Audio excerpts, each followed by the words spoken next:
If you have ever been defeated, if you have ever felt you can't come back from something, and if you've ever thought that you've lost everything, I want you to remember two words: Tiger Woods. Welcome to Plain English, the podcast that lets you, the English learner, explore the world with your new language. I'm Jeff. JR is the producer, and you're listening to episode number 150. And you can find an interactive, multilingual transcript of this episode online at plainenglish.com/150. Coming up on today's episode, Tiger Woods was, at one time, the very best golfer in the world and one of the most famous athletes in the world. The savior of the sport of golf, the greatest of all time. You pick the superlative you want to use to describe Tiger Woods. And then he lost everything. He had one of the most spectacular personal meltdowns in the history of modern celebrities. And now, 11 years after it all came crashing down, Tiger Woods came back at 43 years old to win his 15th major golf championship. Later on today, we'll talk about the expression reap the rewards and a new feature, a quote of the week. Today's is from Victor Hugo's novel about Notre Dame Cathedral, so stay tuned for that. Before we get started, I wanted to give you a quick education on golf. There are 4 so-called major tournaments on the calendar each year, 3 in the US and 1 in Britain. They are the most prestigious tournaments of the year, but there are lots of tournaments around the world that are not considered majors. The Masters is the first one on the calendar in April every year in Augusta, Georgia. There are varying opinions, but many people consider the Masters to be the most prestigious of all the major tournaments. It has the greatest traditions and history, and I am among those who think that the Masters tournament is the most prestigious. So with that in mind, let's get going on the main topic of today's episode.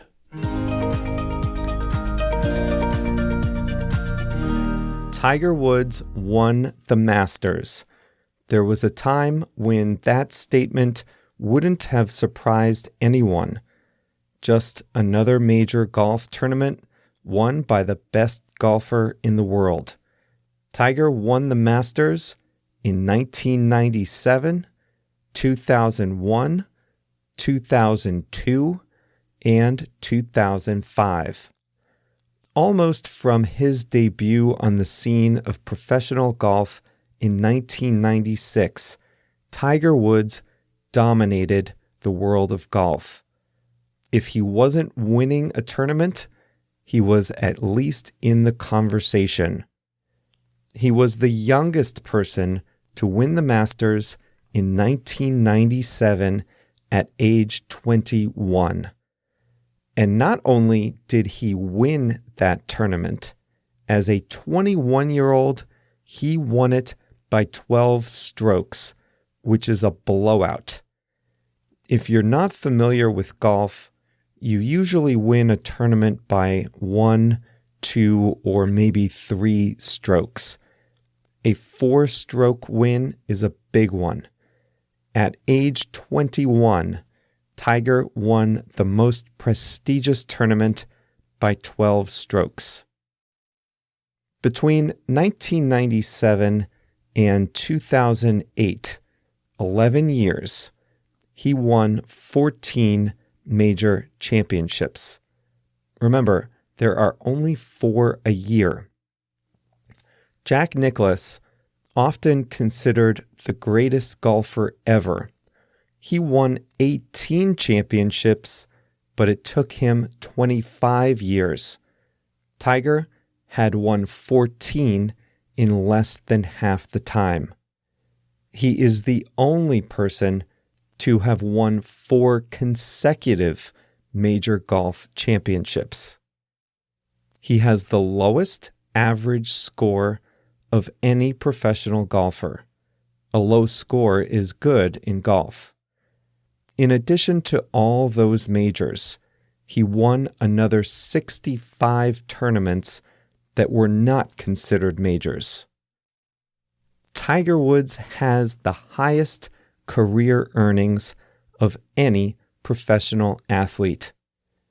In 2009, Forbes magazine estimated that he had earned $1 billion.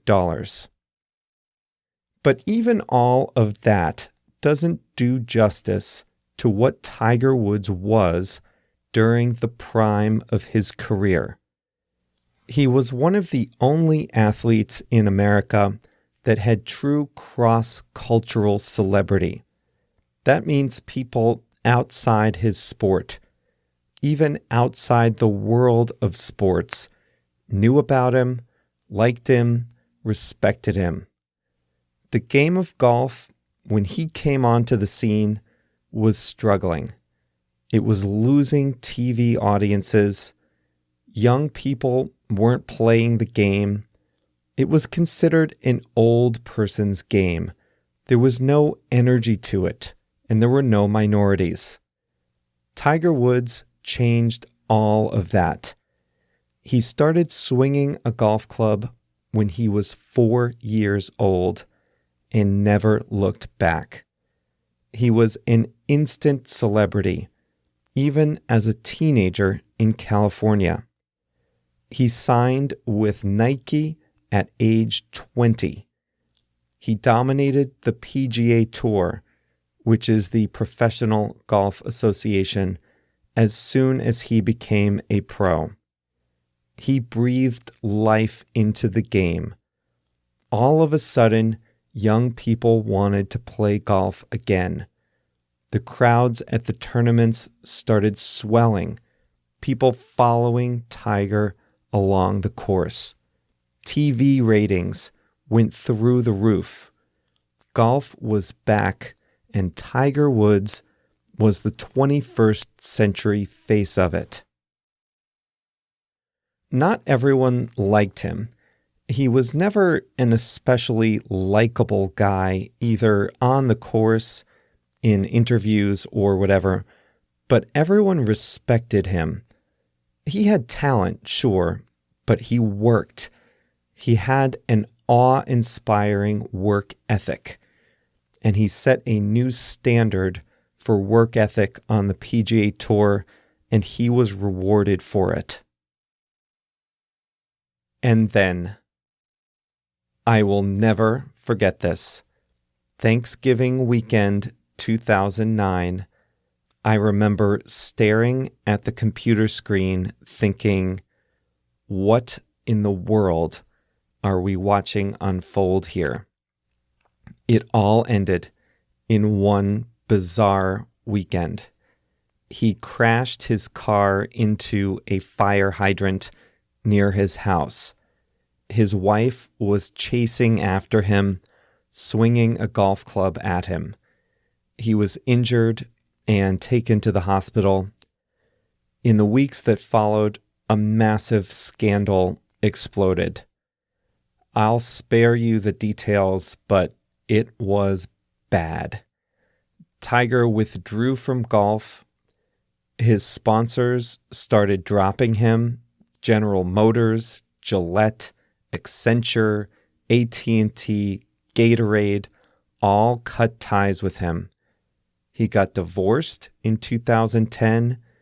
He checked himself into rehab, and all the details of a massive personal scandal came flooding out in the press, one after another. He returned to golf in 2010, but over the next few years, he was not his dominating self.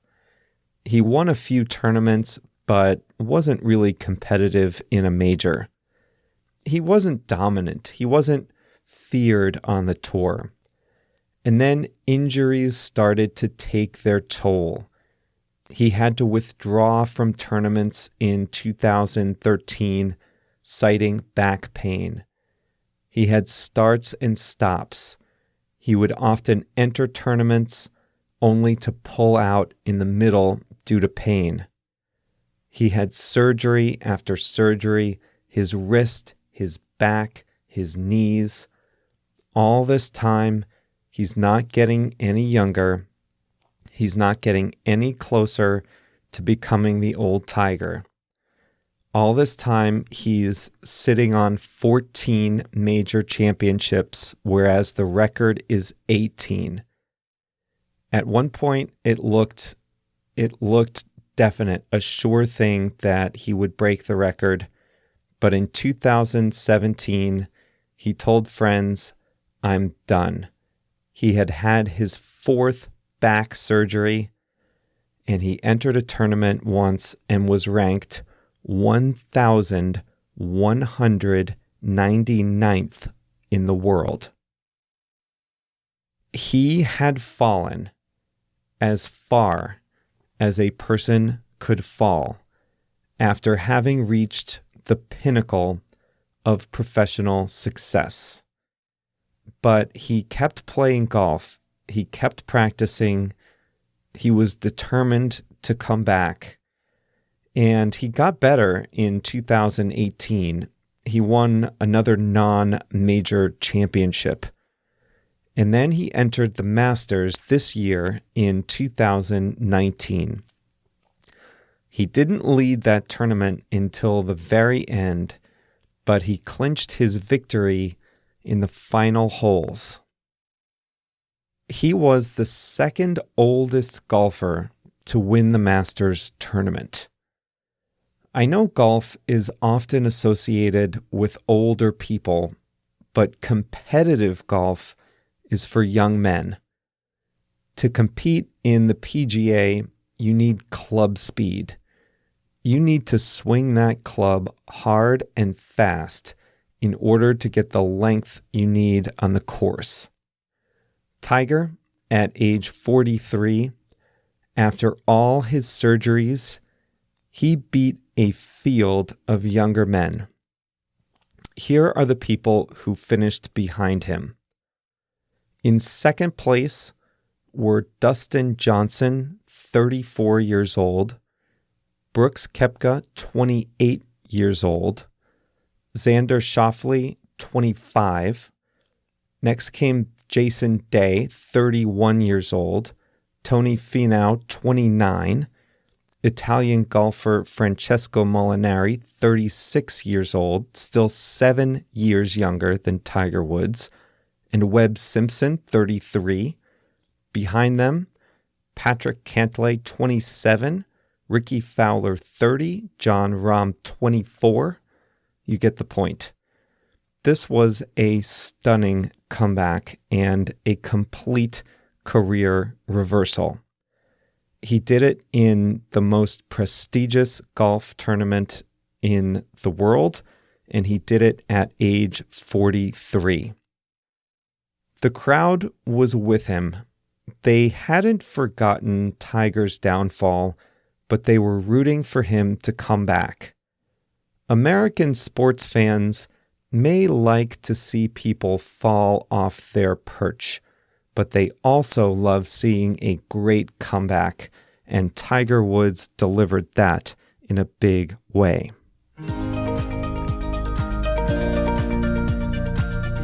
Nike, by the way, stuck with him during this whole time, and they are reaping the rewards now with being associated with loyalty and this great comeback story.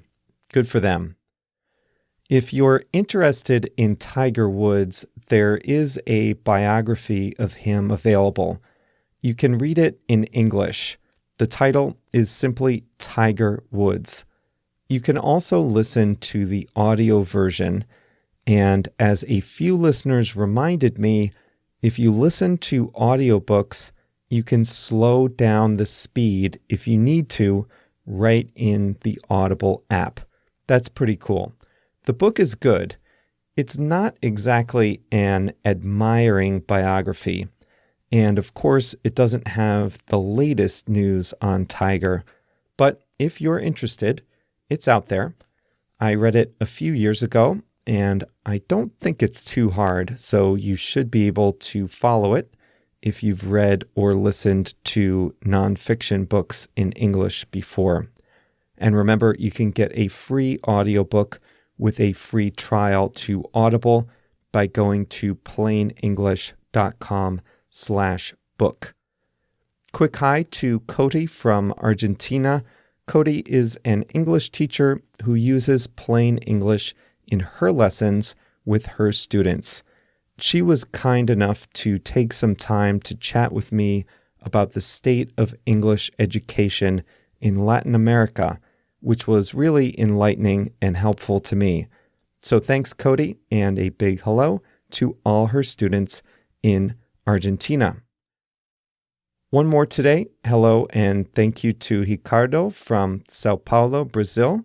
He tells me that he's been listening to 3 episodes a day to catch up on the full archive. He has shared plain English with his wife, Monique, and coworkers and friends. So thanks, Ricardo, for doing your part to spread the word about plain English. The expression I want to share with you today is to reap the rewards. A lot of Tiger Woods' sponsors dropped him in the middle of his scandal. They didn't want to be associated with him any longer. But not Nike. Nike continued to sponsor Tiger Woods throughout his personal and professional difficulties. They remain a sponsor. And when Tiger won the Masters, it was Nike's logo on his cap and Nike's brand associated with one of the great comebacks in sports. Nike reaped the rewards of sticking with Tiger. That means Nike got the benefit. The expression comes from the world of agriculture. You plant seeds early in the season, and then you reap the harvest later in the year. You invest something early, you get the benefits later. And so it is with the expression reap the rewards. When you get a benefit that is the result of some kind of effort or investment, you are said to reap the rewards. If you win the lottery, you don't reap the rewards. That's just luck. But if you invest in a small business and that business later becomes profitable, then you reap the rewards of your investment. We also talked back in episode 142 about millennials in the workplace. Companies that pay attention to the needs of millennials now will likely reap the rewards of those policies later as they are able to retain more and better talent.